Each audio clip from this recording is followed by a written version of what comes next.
नमस्कार, मी नीता देव. आपण पाहत आहात बार्शी टुडे यूट्यूब चॅनल. दिनांक 22 जानेवारी रोजी बार्शी बार असोसिएशनच्या अध्यक्षपदासाठी मतदान होत आहे. या निवडणुकीला प्रतिवर्षी महत्त्व प्राप्त होतं.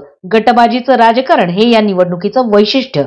सहसा ही निवडणूक बिनविरोध होतच नाही. यंदाही ही निवडणूक तिरंगी होण्याची शक्यता. जरी दिनांक 16 जानेवारी पर्यंत उमेदवारी अर्ज माघारी घेण्याची मुदत असली तरी स्पर्धेतल्या 3 उमेदवारांची नावे पाहिली तर सर्वच मातब्बर आहेत, प्रसिद्धी झोतामधले आहेत, वकिली क्षेत्रात योगदान असणारे आहेत. कोण आहेत हे 3 उमेदवार? नमस्कार, मी नीता देव. बार्शी टुडे यूट्यूब चॅनल मध्ये आपणा सर्वांचे हार्दिक स्वागत.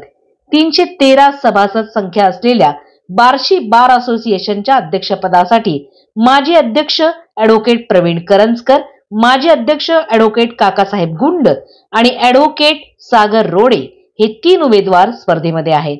या निवडणुकीतील राजकारण कितीही प्रयत्न केला तरी झाकलं आणि लपलं जात नाही. अर्थात आपापल्या नेत्यांवरच्या निष्ठा बाजूला ठेवून वैयक्तिक संबंधांमधूनही मतदान होत असतंच. पण वकिलांसारख्या समाज जीवनावर प्रभाव टाकणाऱ्या क्षेत्रातील एका मध्यवर्ती संघटनेच्या महत्वाच्या पदावर आपल्याला मानणारा वकील सहकारी विराजमान व्हावा अशी अपेक्षा असणं साहजिकच आहे. त्यामुळे नाही म्हटलं तरी राजकीय नेते मंडळींकडून व्यूहरचना आखली जात असते.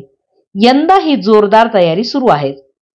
ॲडव्होकेट प्रवीण करंजकर, ॲडव्होकेट काकासाहेब गुंड, ॲडव्होकेट सागर रोडे यापैकी कोणाला वकील मतदार कौल देतात याबाबत उत्सुकता आहेच. 16 जानेवारी 2024 ला अर्ज माघारी घेण्याची मुदत संपल्यानंतर काय काय घडतंय आणि कोणती समीकरणे मांडली जात आहेत आणि कोण कोणाच्या पाठीशी हे बार्शी टुडे पुन्हा एकदा सांगणार आहेच.